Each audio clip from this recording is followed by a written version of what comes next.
The Income Tax Department, which holds taxpayers' hub at Shillong from June 10 to 12 at the Shillong Club.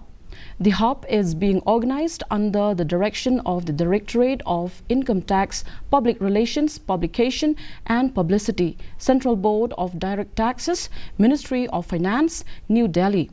Principal Commissioner of Income Tax, Shillong, Dinesh A.J. Saukme, yesterday said that the hub is being organized to showcase the department's initiative for taxpayers' services and facilitate the voluntary compliance.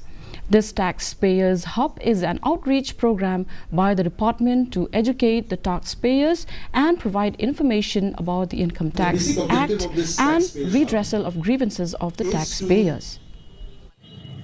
Disseminate information about the Income Tax Act to the taxpayers and also to promote voluntary compliance of the Tax Act.